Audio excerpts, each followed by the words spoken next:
नमस्कार दोस्तों, आप देख रहे हैं बिहार तक। मैं हूं आपके साथ सुकन्या सिंह। कोरोना की दूसरी लहर के कहर से बिहार और झारखंड वासी करा रहे हैं।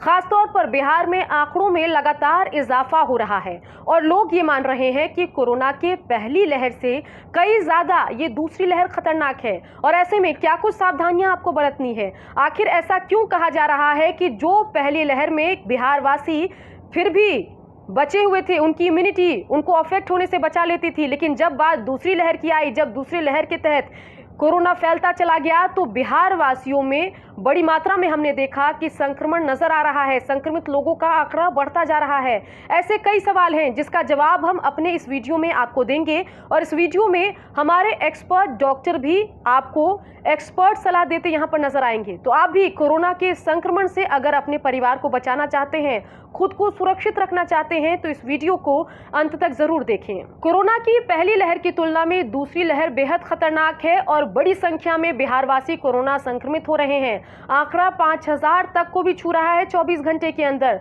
जो आर वैल्यू है वो भी लगातार बढ़ता जा रहा है। ऐसे में कोरोना की दूसरी लहर इतनी खतरनाक क्यों है, आइए जानते हैं। बिहार में कोरोना के संक्रमितों की संख्या में बेतहाशा वृद्धि हो रही है।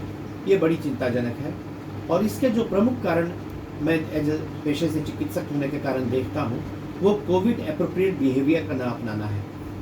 दिसंबर, जनवरी, फरवरी में जब कोरोना वायरस की संख्या में लगातार कमी आ रही थी, हम लोग, आम जनता, प्रशासन, सभी लोग बहुत लापरवाह हुए कोविड एप्रोप्रिएट बिहेवियर को लेकर के। मास्क का प्रयोग कहीं नहीं दिख रहा था। सोशल गैदरिंग हर जगह, दुकानों में, सब्जी मंडियों में भीड़ बहुत ज़्यादा दिख रही थी। उसके साथ साथ जो न्यू ईयर के पार्टीज़ हुए, उसके बाद जो त्यौहार हुए, वसंत पंचमी आई, होली आई, उसमें भी कहीं सोशल डिस्टेंसिंग या मास्क का प्रयोग नहीं दिखा। लोग के मन से कोरोना का भय निकल गया था कि अब हम लोग इस पर विजय प्राप्त कर लिए, हम लोग को तो नहीं होगा, इस तरह की सोच हमारे यहाँ आ गई थी। और कोविड एप्रोप्रिएट बिहेवियर के नहीं अपनाने के कारण से हमें इस तरह की अभी संख्या देखने को मिल रही है। अस्पतालों में जगह नहीं है, लोग बाहर में ऑक्सीजन के लिए, दवाइयों के लिए भटक रहे हैं।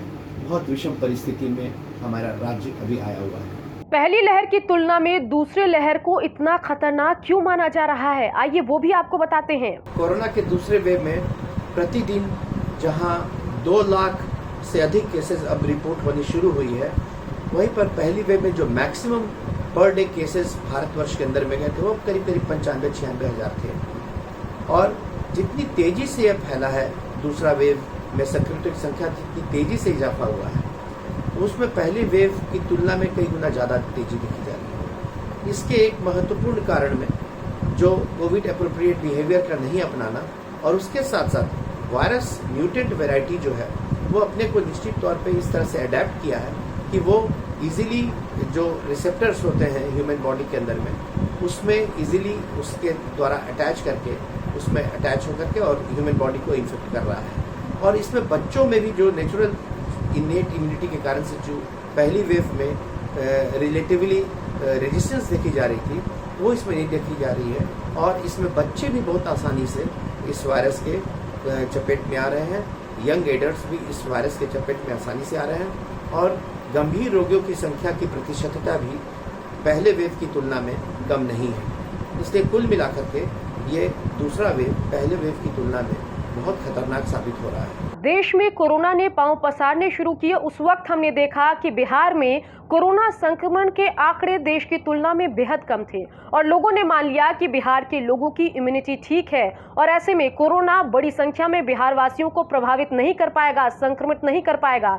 लेकिन अब जब हम कोरोना की दूसरी लहर से मुकाबला कर रहे हैं, तब हम देख रहे हैं कि बिहार में बड़ी संख्या में कोरोना से या कोरोना की दूसरी लहर से लोग संक्रमित हो रहे हैं। ऐसा क्यों है, आइए जानते हैं। कोरोना के दूसरे वेव ने बिहार के इस मिथ को भी झकझोर के रख दिया है कि बिहार में या बिहारियों को ये बीमारी उतनी ज़्यादा संक्रमित नहीं करने की क्षमता रखती है। फर्स्ट वेव में निश्चित तौर पे इसका जो बिहार के अंदर प्रकोप था वो उतनी ज़्यादा नहीं देखी गई अन्य प्रदेशों की अपेक्षा।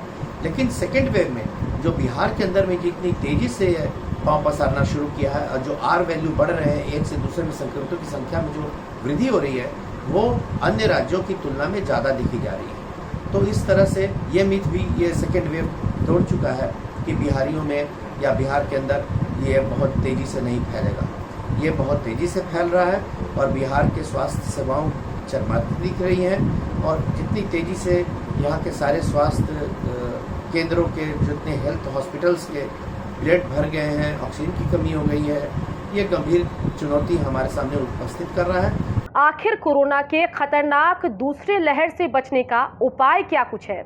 इसको कंट्रोल करने के लिए हमारे पास अभी मात्र 2 विकल्प हैं। एक कोविड एप्रोप्रिएट बिहेवियर को अपनाना और दूसरा जल्द से जल्द ज़्यादा से ज़्यादा मास वैक्सीनेशन प्रोग्राम को चलाना। कोविड एप्रोप्रिएट बिहेवियर के अंदर में जो 3 बात प्रमुखता से आती है, पहला है मास्क का प्रयोग, अनिवार्य रूप से मास्क का प्रयोग करना, क्योंकि एसिम्प्टोमेटिक कैरियर जिनको कोई लक्षण नहीं है उनसे भी ये रोग एक से दूसरे में फैलता हुआ दिख रहा है। परिवार के यंग एडल्ट्स जो हैं, जो बाहर जा रहे हैं, आ रहे हैं, उन्हें यह संक्रमण होता है तो कभी कभी उनको कोई संक्रमण की लक्षण नहीं आते हैं, लेकिन अनायास वो अपने परिवार के अन्य सदस्यों, बुजुर्गों,